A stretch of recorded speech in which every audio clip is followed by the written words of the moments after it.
Dreamers Welcome Podcast. Dreamers Welcome Podcast. We back in the building. I go by CEO PESO, man. I'm blessed and highly favored, man. I feel amazing right now. Man, I have a special guest. I don't even want to give y'all all the credentials, bro. I just know I've been rocking with my mans for a minute. Man, this is my guy, my brother. We did a lot of great accomplishments together. We got Jason DBKS in the building. Jason, what's going on, my G? What's good with you, bro? My nigga. Very well needed pod, man. I appreciate you being here. The basis of the podcast, bro, is man, we just talk about shit that we accomplished, dreams we chasing, and out here just trying to motivate these people. Some of the best advice come from just good conversation. So, we're gonna have a ball with it, man. Let's get into it. So first off, let's get a little background on yourself, man. Where you from, where you was raised at, how was your upbringing and all of that. I'm from Dayton, Ohio. Shit, I grew up a little bit everywhere. Grew up, man, in the Dayton area. Then I went to Trotwood. And I was just all over the place and shit as far as high school. Like I tell everybody, people don't know what high school I went to because I was at all over. People think I went to Meadowdale for some reason, but shit, I went to Trotwood. Shit, I was just all over this motherfucker though. Word. So how would you say that affected your childhood, like just bouncing around so much, like in different areas living, or college, or high schools, I ain't go to different, that was my own choice. I don't know, I ain't never got diagnosed with nothing, but I just got like, I can't sit still. So I just always been like that. I always got to keep moving around, even when I was in school and shit. I get my work done early. I had my car when I was like 15 and a half, so I was driving early. I had saved my money up and bought me a car and shit. So you just can't be stagnant. You got to just bounce around, and not bounce around, but you just like to just move and groove. Like you don't like sitting. Like networking and meeting people and shit. Like I went to Dayton Public all the way growing up, and then when I went to Trotwood, shit, motherfuckers was saying Trotwood motherfuckers was soft and shit like that. Yeah. Shit like there was just Fuck a whole lot of niggas. shit going on. So I was always moving around like shit. They ain't about to categorize me in that shit. I was just on some other shit growing up. So I just was always in all type of different hoods, be at all type of different corner stores grinding. I've been the same way. I used to sell candy when I was in school, in high school. I used to do like motherfucking bake sales when I was like 9, 10, 11, 12, like young. So I just always been grinding and shit. I knew to make money, you got to talk to a lot of people. That was the only way I was going to make some money. So I've been on this same shit since I was like young, under single digits and shit. So where you the hustle mentality, like where you think that came from or stemmed from? Like you said, you was at a young age when a lot of people ain't really thinking to do anything by any means, which is basically what you was doing just to get your cheese. So where you think that stemmed from? It's my mom and shit. She was like the main one that had me on the hustle because she was a nutritionist teaching people how to cook.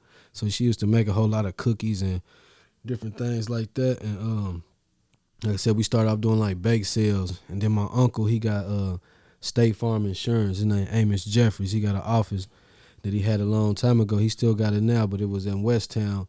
And shit, I was young. He let me put like I ain't have enough money to buy a vending machine, but I go to Sam's Club and I buy a whole bunch of crackers and different things like that and snacks and put them in his office. And his employees was buying them from me as if it was a vending machine. And this one I was like 9, 10 years old, you feel me? So I started off like that and then started selling blow pops in high school for 25 cents. That's how I bought my first car. I was selling blow pops. Damn. For 25 cents. That's a lot of goddamn blow pops. Yeah, I was selling them motherfuckers 5 for $1. 25 cents each, nigga. I was rolling in school. Then I'm trying to tell you, I'm a legend, man. I got suspended from school. What, selling the candy? Yeah, because people started, everybody seen me making so much money, people started trying to copy off of me. Like, I was in the lower grade, I was like a freshman. I had the host, like the seniors and shit, copying off me. They started trying to come with Snickers and Skittles and shit like that. And you taking money away from the school, period. Like, yeah, I ain't give a damn about that. They started getting me in trouble because they was coming with all type of candy. They started trying to blame me for shit. Then so you started at your age, freshman year, and then seniors and all that shit seen you, and then they tried to just copy that shit. Yeah. Damn, I've always been a trendsetter with this hustling shit. You feel me? Absolutely. So, man, so this next question, I guess, I don't know if I should even ask it, but your earliest childhood memory, because you do music, You an influencer now. You an actor, writer, director. Like, did you see yourself doing anything else like sports related or anything like that coming up? Like, Yeah. I thought I was gonna be in the NBA. That's what I was really. a lot of niggas' dreams. Yeah, that was my first goal. But then, you feel me? My freshman year, I had a whole lot of bullshit going on, man. I got a book coming out about all that shit, but I got cut my 8th grade year. So I'm like, man, my freshman year, I got to make it. Then Mr. Vance, he was my coach, and I made the team. But then they said I had bad grades, so he cut me. Then they found out that they made a mistake. So he put me back on the team, but then shit, that whole time he ain't like me no more for some reason. So he ain't never put me in the game. Then my sophomore year, I'm like, man, I'm about to work hard and be the star player. I played the summer league. I was balling. Yeah. Then the summer league coach like, man, I'm about to make Jason. Only person I know making the junior varsity team is Jason. I'm like, hell yeah. That's huge. Yeah. But I got sick, came back. This motherfucker got fired. Oh, the coach that said you was. Yeah, he got fired. So when I came back, it was a new coach, and the new coach, shit, he ain't like me. He ain't never put me in. I said, man, fuck basketball. I ain't playing basketball no more. So that's the thing, man. You let people discourage it. If I wouldn't have let them bitch ass coaches discourage me, I might have could have, you know what I'm saying? Because that was my best year as far as in the JV summer league. But I let them coaches discourage me, man, and I quit. And I ain't played basketball since 10th grade. Yeah, the influence of that shit, that is important. Just to Mr. like. Vance was cool, but I don't remember against. that other coach, man. But fuck you. I don't remember who he was, man. If y'all remember who I don't even remember what year it was, man. He was a whole ass nigga though. Yeah, fuck him. I mean, I'll throw that on my platform. Shit, fuck, nigga. Man, they look at us now, nigga. Nah. So it sounds like some of your influences though was your mom's, and I think you said your uncle, right? Like some of your earliest influences. Like, I ain't say my uncle was my influence. I just he helped you set up. Well, now my mom was really working there, so my mom was working there, and she set it up for me to put the stuff in his office. Right. But my uncle, he was an influence because he had money, he was rich, and I looked up to him as far as that. But as far as like me actually doing what I needed to do, he wasn't nobody that I could turn to for any type of help or guidance. Mm-hmm. So he was motivation in that sense because I knew that I had to do this shit myself. So now when he see me, he know that I was able to make a way on my own. Absolutely. So let's fast forward a little bit. So, you know, you hustling since early age. Basketball didn't work out. Fuck them niggas. You know, I got introduced to you just, you know, through the music. So let's talk about when the music became something to you to do. Like, when did it start? Like, well, the music, man, I had been doing the music for a long time too, as far as like since like 12, 13, rapping like Bone Thugs and Harmony lyrics and memorizing they shit and shit like that. Then I started like battle rapping and little stupid shit, but I took it serious when I got like 15, 16. And from there, I thought that was right after the basketball. After the basketball, first I thought I was gonna be in the NBA. Then I'm like, man, I'm gonna be a famous rapper like Bone. So from there, I'm like, man, I ain't quitting nothing else. Cause growing up, I used to play trumpet and a whole lot of different shit that I kept quitting. I was in karate. And growing up, that was always something big with me. Even though I was young, man, I didn't want to be a quitter. And I had quitted trumpet, quit karate, quit the motherfucking basketball. So I'm like, man, I ain't about to keep quitting, man. I'm like, I'm about to be a rapper. I ain't motherfucking changing my mind on that shit. So I was stuck on that shit. You know what I'm saying? Maybe if I would have came up with something else that I liked at the time, I would have stuck on that. But after that, I'm like, man, I ain't quitting nothing. So that's where the rap shit came from. So you just had a lot in the back of your head that you kept thinking like you gave up on, and then it just was like, nah, I'm not giving up on nothing else. Yeah, hell yeah. Like, you couldn't just live with that shit no more, like quitting on one more thing. I mean, because I grew up kind of different than everybody. Like, man, my mom, like I said, my mom was like my inspiration and shit. And my mom, she had asthma real bad. So growing up at the same age as I said I was grinding, she was getting to where she was actually stopping breathing. Like at night, like I'd be sleeping night with me and my dad would hear her begging us, you know what I'm saying, and her last breath trying to get us in the middle of the night to rush her to the hospital, you feel me? So this was happening over and over when I was younger, so that shit was kind of traumatizing to me, thinking that my mom about to lose my mom, and she was the closest person to me, so I was always at some shit like, man, I was just ahead of my time, like, man, I gotta try to do some shit, man, now to make my mom proud, man, I gotta do something. Rapping seemed like at the time it was gonna be some like, you know what I'm saying, people this was when rap was just now starting to jump. I'm like, man, I'll be a rapper and get some money type shit, you feel me? Yeah. So you felt a lot of pressure of like just I gotta make this shit by any means, just off of like what you seen, like, cause that's some crazy shit that with your moms like that. I was on some shit like, man, motherfucker had my mama like I was selling weed at like 12, so I was grinding on some shit like that. Like when my mom started getting real sick, like my uncles was coming over finding, like she'd tell them like, man, he going downhill, like they come and find weed and gun in my room and shit like that, and you feel me, different stuff my mama was finding it. You know what I'm saying? So I was going downhill, but it was like shit with my mom that was just making me.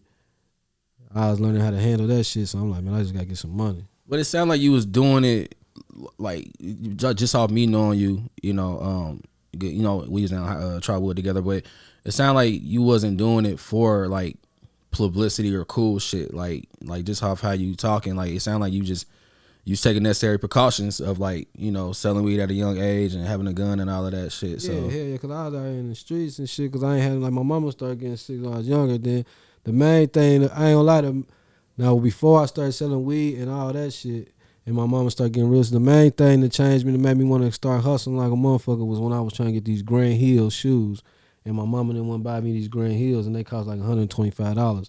So that's what really got me on grinding to where I knew, like, man, I gotta get out here. My mama and them ain't gonna buy me these $125 Grand Heels that I want. Only way I'm gonna get these shoes is if I get out here and make this money myself. So this was at like 9, 10. So that's what I'm saying. I've been on some shit like that since, like, my mama and them tell you, like, I wasn't worried about them buying me nothing else after them Grand Heels. Nah, I think I went through the same thing. I think it was like, that's when Air Force 2s. I don't know if niggas remember Air Force 2s. There's like some high top shits, but I, TNT Fashions. That's when Trotwood was popping, and my peoples didn't want to get them. And then I'm like, that shit don't sit right with you though. Like, you know what I mean? But they had got us to. That's when the CD burners came out. Niggas had Bear Share, LimeWire, and all that shit. So I started slinging CDs. 7th grade, 8th grade, teachers, everybody. I'm selling fake ass 50 Cent Get Rich or Die Tryings. Like, I didn't know it was fake. I thought it was a real CD, but it was just by any means situation, and that built a different type of integrity into a nigga though. Like, especially at a young age, like you can't stop a nigga that by any means gonna figure out a way to go get it. Yeah. I just always been in love with money and shit. Like my cousin, when I was like 4 or 5, used to say I was gonna be a banker. I always used to, he still say that's how I know. He still say it to this day. He be proud to say it. Like, man, I used to always say you was gonna be a little banker, man. Like that. I just always been like that. That's a good ass trait to have at a young age. I ain't even capping on that. So all right. So you said you was doing the music. So you go by Jason DBKS. What's the DBKS? Yeah. I'm glad you went on that. And that's what I want to tell y'all. Don't call me Jason Hampton. That shit, I know that's what y'all think my name is, and that is my biological name. But Facebook bitch ass made me change my. I don't mean to be cussing out on you. Man, fuck bitch shit, nigga. Fuck y'all nigga. Facebook made me change my name a couple years ago, and I'm pissed because when I was Jason DBKS, motherfuckers want to tune in. So as soon as the movie got ready to drop, they made me change my name to Jason Hampton. So now motherfuckers really be calling me Jason Hampton all the time. Like, I be in the club and motherfuckers be saying that shit like, Jason Hampton in the building. I don't like that shit. My name Jason DBKS. That stands for Dayton's Best Kept Secret. A lot of people be thinking it stands for the bass, you feel me? But it stands for Dayton's Best Kept Secret. Cause that's what I felt I was at the time. I thought I was Dayton's Best Kept Secret. Cause every show I used to have, they used to put me last, or they used to put me on, man, wouldn't be nobody in the motherfucking building, or I was supposed to rap, and they'd wait till the club about to close, and I don't even get to perform. So it was some shit like that to where I got a chip on my shoulder. That's just how I grew up, man. I realized that the other day, like, I'm just a nigga that had a chip on his shoulder. That's why I work so hard. I was gonna ask you that too. I mean, if you felt like that, even from when you were saying like you had did like the karate and everything, you had quit. So you just always felt like it was a chip on your shoulder with certain things. I mean, yeah, I know, because I already know, like, motherfuckers from growing up, like, motherfuckers were never fucking with me. So it was just like, man, these motherfuckers doubt me, think it's a game and shit. Like, I just grew up like that. Like when I was little, motherfuckers used to try to bully me and shit or shit like that. And I find the way I used to be looking up shit, how the motherfucking where pressure points at. You feel me? Find out where pressure points at, hit that motherfucker in his neck. Yeah. Fuck a nigga up. That's the type shit I was on. So once I learned how to do that type shit, niggas knew not to fuck with me. You feel me? So it was just different shit I had to learn. Where I was a little nigga and shit, and a lot of shit just kind of, like I said with my mom, that shit made me crazy. A lot of shit, man. So I just grew up like, man. Feel like an underdog? Yeah, I always, for sure. I always knew niggas underestimated me. Then when I tried to do this rap shit, I was looking up to niggas like Diamond Cut and DBM and a lot of these different rap niggas. I used to be trying to get accepted by some of these niggas, get on some of their shows and shit, and these would be like the shows that I say I would never get to perform at, but I'd be on like the flyers and shit. Then I'm like, man, I got to put together my own little clique, you feel me? Put together my own little clique, and that shit ain't work out either. I had about 12, 13 niggas and shit, and that shit ain't work out. So I'm where I was right back by myself, so I just had to keep grinding. It was right back to the same shit from when I was younger. Like, man, ain't nobody gonna do nothing for me but myself. If I want this shit done, I gotta do it myself. If I'm trying to make $1 million, I gotta motherfucking grind myself and shit. I'm the only one I can trust. I'm the only one who ain't gonna do this, ain't gonna do that. You know what I'm saying? And when it came down to it, a lot of my people was going to jail for robbing banks. Free Juicy, right? I mean, this is even before that. I would just Juicy ended up getting locked up too. But before that, my little cousin Flo, he was going back and forth to jail. You feel me? My nigga Blessing Damo, they had robbed the bank. And then the situation with Juicy had happened, and she been in there for going on 8 years next month. But it was a lot of people that got locked up. My nigga Dwayne, he was one of the first people that got locked up. And it was so many niggas I was close to that was going to jail and different things like that. It was just like, man, I gotta find a way to stay out this shit. But like I said, once I got tapped in on this music, I just stayed grinding. Like, man, I'm selling these CDs for $2-3. Yeah. And I just kept doing that. So do you think that having a chip on your shoulder worked out in your best interest, or you think that it kind of maybe have you missed opportunities or whatever? Like, Nah, hell nah. I know it worked out for me because I knew, like, even like I just said that the other day, like, back then I used to be mad about it because I see like different people, like one of my niggas and shit, I ain't gonna say that, but I know he used to have certain artists and he'd be investing into these niggas. I'd be like, man, these niggas is trash. Yeah. Why you investing into these niggas? Like, man, he ain't investing into me. But by that time, I had done got so independent to where people seeing me doing so much shit by myself, they weren't more or less trying to invest in me. Like, even like my uncle, who I was talking about earlier, I used to try to get him to invest in me, try to get other people to invest in me. But at the time, I didn't know how to go about it. Like, I was just young, rapping on beats, so they weren't really taking it serious and shit. But the people I was seeing who had artists and shit that was investing in them, I was always trying to introduce myself to them and let them hear some of my stuff in hopes that they might take a liking to me and start investing into me. And then none of these people ever see nothing, I guess, in me that they wanted to put their money behind me. So I had to keep grinding to put my own money behind me. Yeah. But now I done realized that was a blessing, because all the people who I see that had somebody putting money behind me, that motherfucking crippled niggas to where they be used to somebody putting money behind them. So now when that shit gone, they don't want to spend their own money. Exactly. I ain't never have no choice but to spend my own money. So I was spending hundreds and hundreds and hundreds and hundreds here, and I was selling my CDs, buying 1,000 CDs for motherfucking 600, selling them motherfuckers for $3, making 3,000. You feel me? And I kept doing that, flipping that, selling it. Sometimes I sell them for $1, you feel me? But I just had that same formula. Like, niggas would be talking like they ain't listen to my music, but I'd be done sold about 4,000-5,000 CDs. Yeah, going state to state. You feel me? I made motherfucking 6-7 bands off this shit. Cash cow, bro. You a cash cow for sure. So definitely safe to say that the money motivates you for sure. But then also, just leading into like becoming your own brand. Like, cause now you got got my hustle up. So when you labeled that as your brand and your LLC and your entity, like, did that drive you more? Like, just having that, like, that's a hell of a stamp to have. Like, got my hustle up. Hustle is a hell of a fucking word that people throw around and don't really fucking understand what it is though. So, like, becoming your own business owner, basically, is what I'm saying. How did that feel to just be like, man, this is what I'm going to do for the rest of my life. I'm gonna hustle.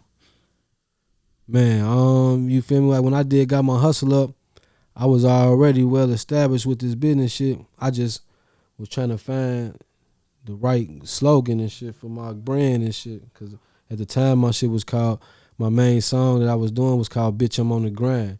So I'm like, man, I'm gonna come with these motherfucking bitch. Now before that, with the shirts, I came with the Got My Hustle Up off. You know what I'm saying? Mo Beats helped me come up with that as far as R.I.P. Mo, song man. and shit. He took the song I had and I said Got My Hustle Up and he chopped it up. But as far as like before then, I was trying to find a slogan for my t-shirts, and Coach Chronic had the I Ain't Got It, and Ken Lo had the Player University shirts.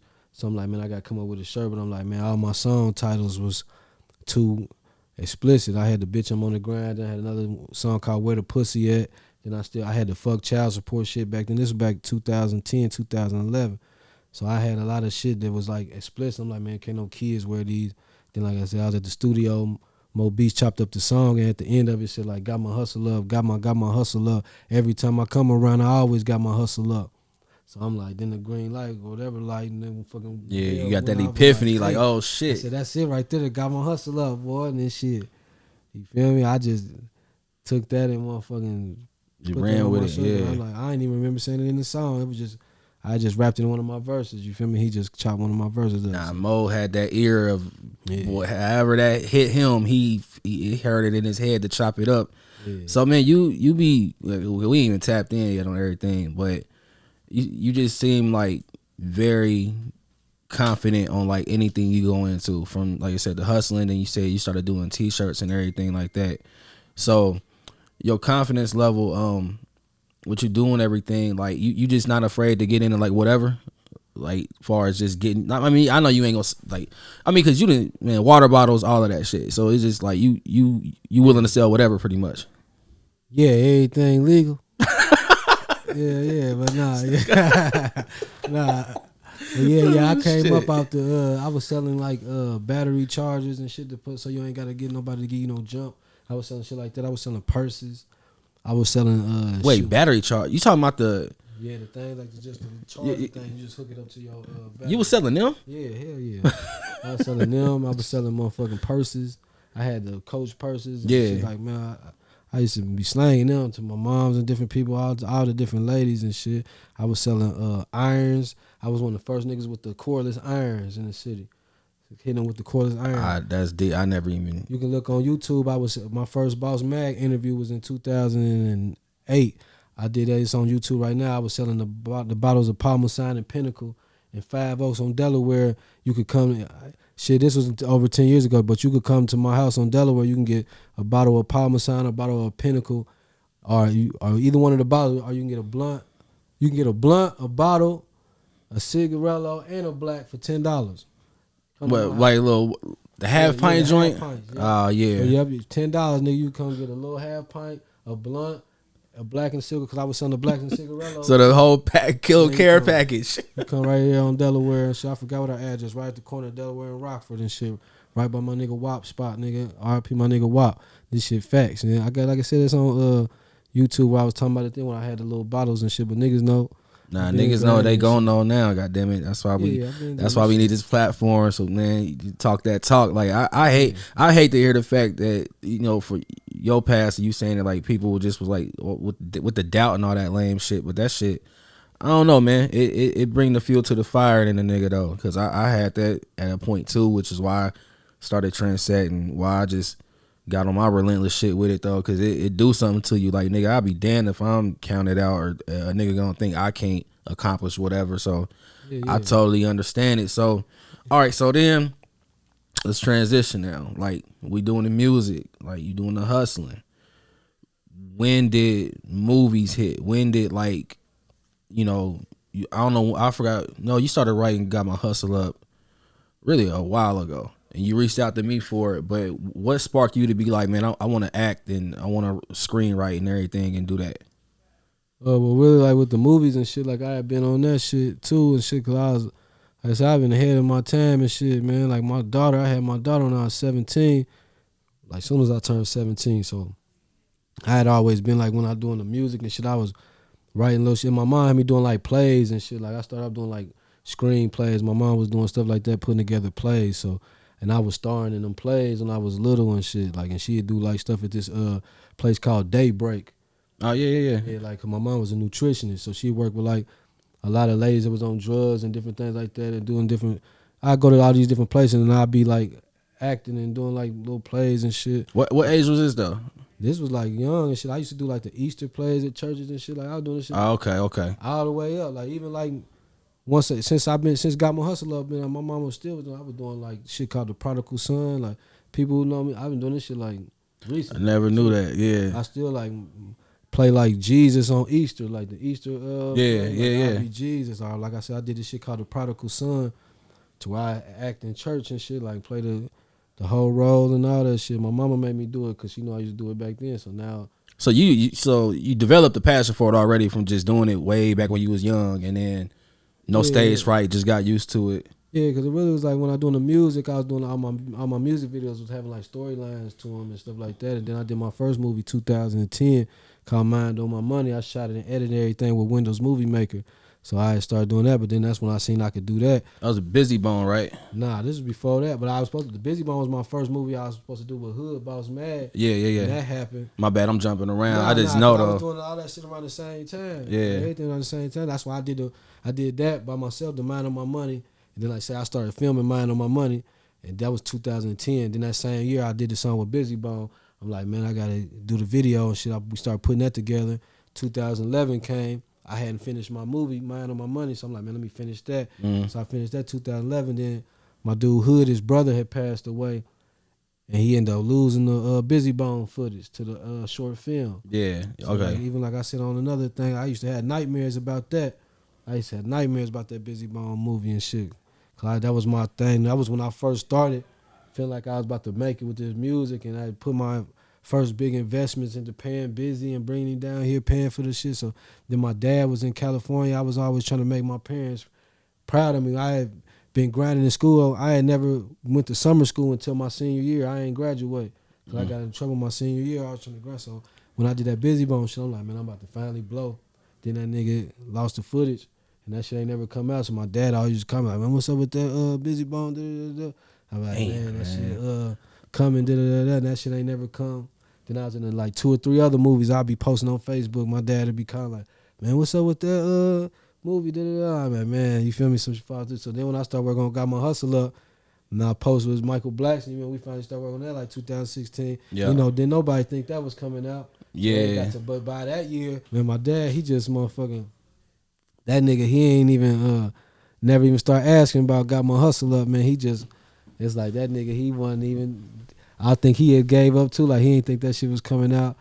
I mean, cause just me, being blessed to be able to shoot it. Because when you said you shot the very first one on Windows Movie Maker. Yeah. And then that's like trial and error figuring that out. But then, man, shooting a fucking full blown movie the way we did it, that shit ain't fucking easy though. Like, hell nah. In the way that we did it, because shouts out to the whole city of Dayton that contributed to that movie. Everybody who acted in it and everything, it just came out to show love. But when you just dealing with a whole dynamic like that, it's gonna be hiccups. It's gonna be, we know the behind the scenes a lot of things that happen with shooting that movie. But not so. We end up shooting the movie, man. Just tell me how that felt when it was done, when we watched it, when you seen it. Just tell me how it felt to be like, man, I got my first feature film. Man, that shit felt good and shit. Like even just thinking about that shit just made me smile. Got my nigga eyes, like, boy. Nigga just felt good for motherfucking being able to accomplish some shit. Like I said, didn't nobody believe a nigga could do that shit. So I'm like, man, I just felt good to be able to have it done. And then like it was a process too and shit. It was all meant to be. I knew that shit was meant to be. Then I had been in so many other movies that had never came out. And I learned from their mistakes. And then even like when we was editing, like you remember we had having be thinking certain parts would be good, but I'd be like, man, let me send this shit to Bupac. Yeah. Bitch ass nigga, he was like, nah, that ain't it. That ain't.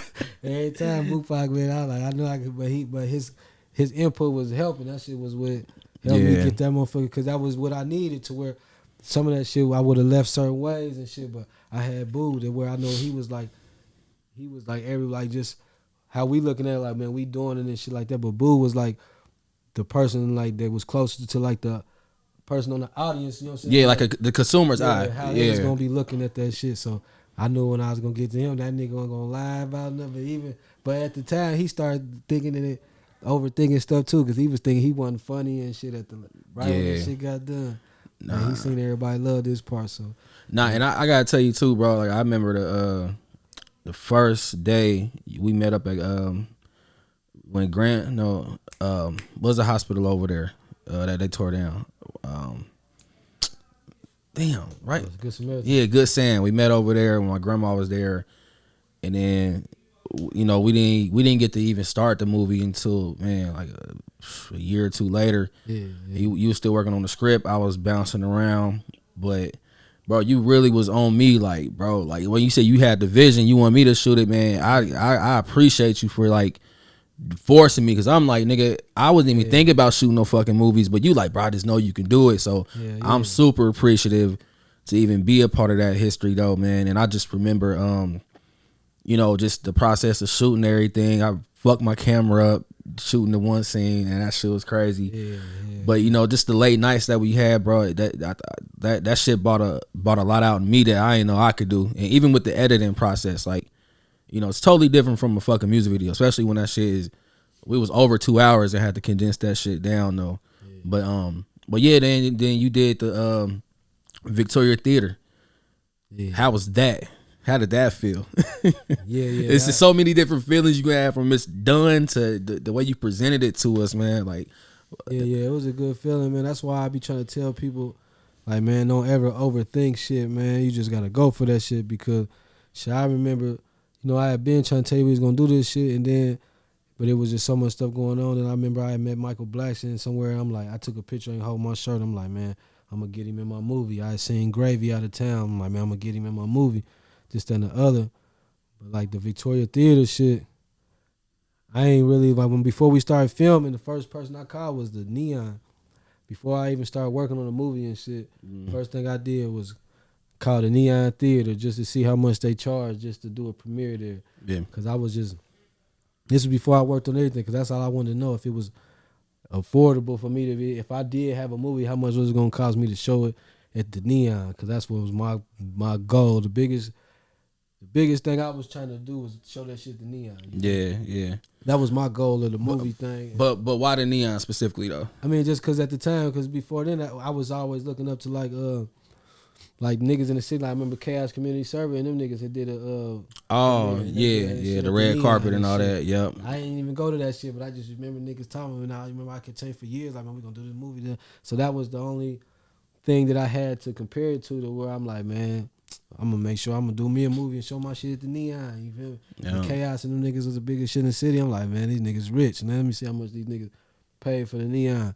And I called that motherfucker, and they said that motherfucker was like $500. I'm like, oh, that ain't nothing. Yeah, smooth. So I'm like, man, let me So that's when then I started looking up shit, like, man, how to how to make a movie, like how many people I needed, and everything I was looking up was just making like it was gonna be impossible for me to do this movie how I was trying to do it. You feel me? So I'm like, I just had to keep believing and get that shit done. So it was specific credentials you needed to get done for you to take the movie where you took it to. Oh well, I got out of trouble. Yeah, the Victoria, see the Neon shit I was trying to do when I got my hustle up done. I was trying to do the Neon still, but then it was by that time we had been promoting so long, I knew that it was gonna be too small and shit. Yeah. You feel me? So I'm like, man, I gotta find somewhere else to take this motherfucker to be able to show this shit at a bigger spot. So I went to the Victoria Theater. They had never did no shit like that as far as with no.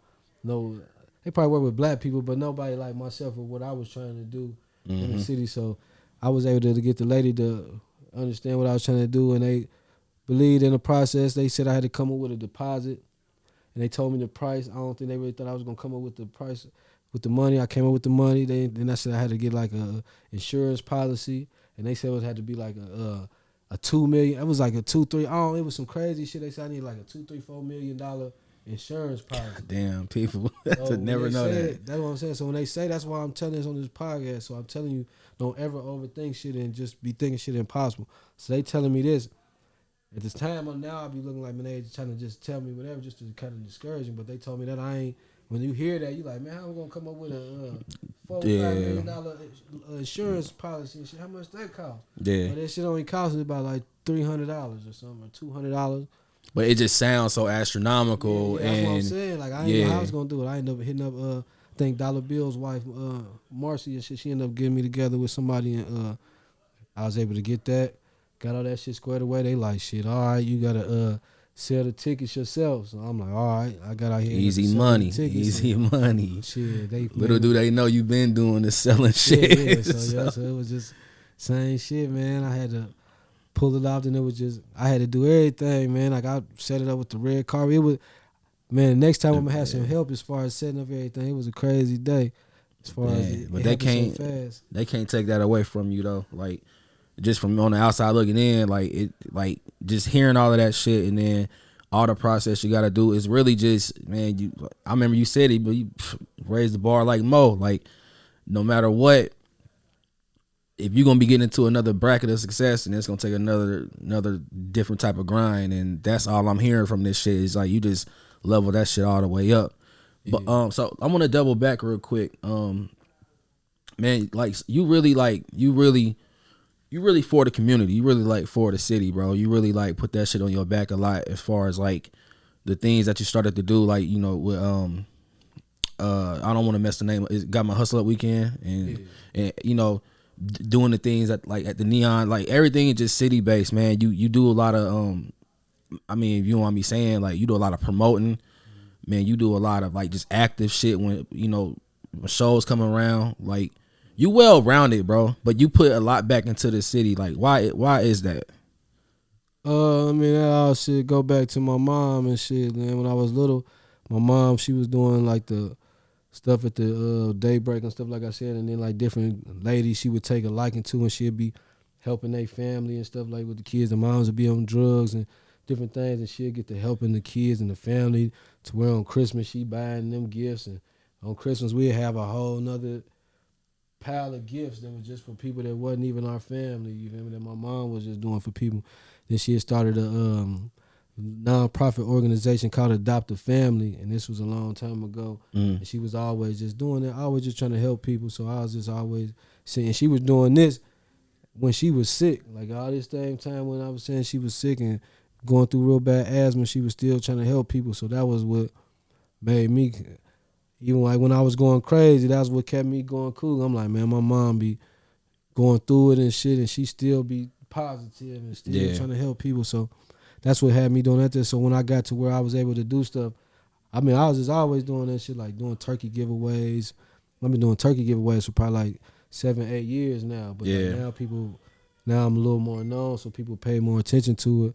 Then like got my hustle a week, and I did that like 4 years. This was gonna be the 5th year, but it would have been last weekend, but I had to push it back. I think I'm gonna do it at the end of August. Okay. Well, like right now, I'm giving out school supplies and book bags for the kids and shit like that. But I just always just try to help people, not because of no particular reason, just because I know a lot of people be needing help, and I just always been somebody who, shit, I know a lot of this shit don't be costing much. Like these niggas that spend so much money on clothes and stuff like that. I went to the Walmart and bought like 100 packs of crayons, and it only cost like $20. Yeah, they only like 50 cents. I just did school shopping for my son. Some of them 25 cents. That's what I'm saying. A motherfucking $100, $200, you be done. $100, you be done. Got a lot of kids. You spend $200-$300, nigga, you gonna be done. Got school supplies for damn near half your damn block. You feel me? Yeah. The whole damn. Man, 100, 200 kids, you feel me? So that's what I'm saying, just shit like that. Like these niggas will spend, they'll be looking at me like, man, how this nigga doing all this? Then they'll go to the club and buy a bottle for $200, $300, $400. Yeah. I ain't never did that. You'll never see I never it. understood that shit. Man, you'll never see it. I never go to the liquor store and buy. If I'm gonna waste some money like that, I'm gonna go spend $200-$300, buy some shit for the community, help the kids. And some shit that I know a motherfucker gonna appreciate it. Cause with that bottle shit, I'm gonna drink. I'm the nigga that's gonna sneak my bottle in the club. Your facts. That's what I was doing for sure. Right up with the DJ or something. I done did that a few times. I was slanging bottles in the club. This shit fat ass nigga. How many niggas watching this done bought a bottle from me in the club? Better niggas say a motherfucker niggas the club was selling bottles for $200, and they done bought a bottle of motherfucking 1738 of Hennessy or Patron for me for $100 in the club. I ain't even gonna say what clubs it be. Yeah, we ain't gonna discourage. We ain't gonna put all that out there. Yeah, I'm just saying. I don't fuck up my shit. Man, so Man, what's your projection for your brand? Got my hustle up. Where do you see yourself? Where you see that? What do you see that becoming into? Man, I think we better be bigger than ever. The one thing that I know for sure, a lot of people be saying they always say I work hard and I go hard, but the main thing that I know for a fact with my brand is that I hold myself back. Like even with all my stuff, all my merchandise, like I had my mask, and the mask was selling like a motherfucker. As soon as they started selling, I stopped. Shit happened, but I could have still kept going, but I stopped selling. Like even my clothing line. My clothing line would be the biggest brand in the city for sure. But it's a lot of people, like people ain't wearing my shit right now because I ain't been selling this shit. I got boxes of shit at the house right now. Yeah. They could be selling and shit like that. But it's just like I said, a lot of shit I hold myself back. Like the other day I just was at the liquor store, so was on some shit like I'm gonna sell my DVDs. I made 300 in one day. Then I ain't go back for like a week or two. So like a nigga be holding my brand back.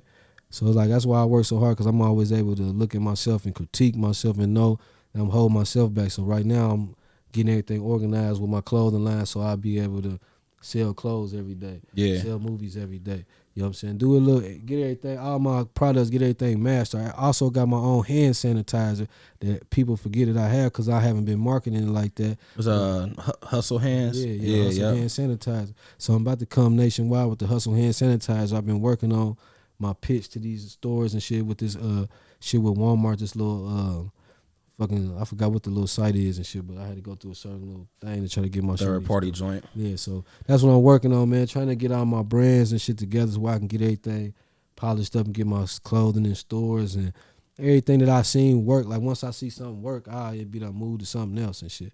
So that be the thing. Like we don't know how to stay on. But that's what I got so much shit going on now. Now I finally done mastered that. Like I had to get all my shit going at once.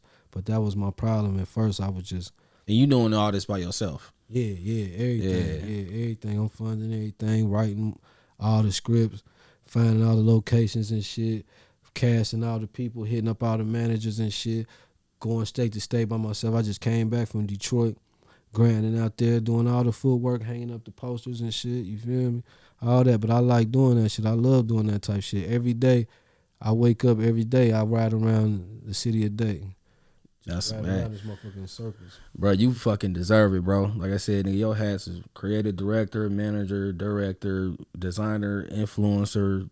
Well, it's a lot of names, bro. You deserve a lot of that shit, man. And you know, through working with you, bro, just seeing the accomplishments. You know, it's always a spark to me when I be down and out. We have our good conversations, and you know what I mean. Like I'm just appreciative to shit be a partner with you in what we done and where we going with this shit. So you deserve everything that's coming to you, man. All the blessings. So I think we covered a lot of ground, man. I know we're gonna do another pod in the future because you got a lot more coming up. It's a lot that we didn't even tap into, but we're gonna get it done. So man, just let everybody know what you got coming up, what's going on, and you know, like that. First I got the animated cartoon series Fuck Child Support coming out. Some people done seen the first episode. I got the DVDs on sale for the first episode, but we coming with a series. There's gonna be 4 episodes in total. And the first one got Michael Blackson, Faison Love, and Busy Bone. And that one, the second episode gonna have OJ the Juice Man and a few other people. I ain't gonna get too many names. The third, every episode gonna have some different celebrities in it. So I got that coming. We got the movie PUA coming with Ha Ha Davis, Comic J Will, Just Brittany, and Hoops from Flavor of Love. Bupac. Shouts out Bupac. Yeah. My nigga Bupac starring in that one. Yeah. Then we got I got Humpback Chunk. She in that motherfucker. Then I got the movie Love, Loyalty, and Death coming with my dude Julian Cook and my dude Mouse. They helping me do that one. I got Tyron Turner, Gunplay, Tia Becker, Noel G, who was in Training Day. Then I got another movie called Up in the Club that I'm working on now. I got Clifton Powell.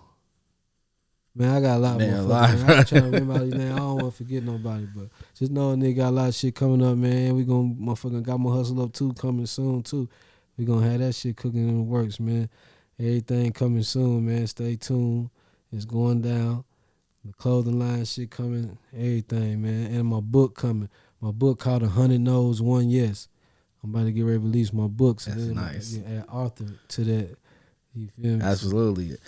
Well, look, man, I appreciate you, man. Make sure everybody tune in. Everything is coming around. Jason, like I said, I appreciate you again and again, bro. Make sure y'all like, comment, subscribe, bro. Follow the page. Check this out. It's gonna be dope. And we out, man. Keep on dreaming. Dreamers Welcome Podcast.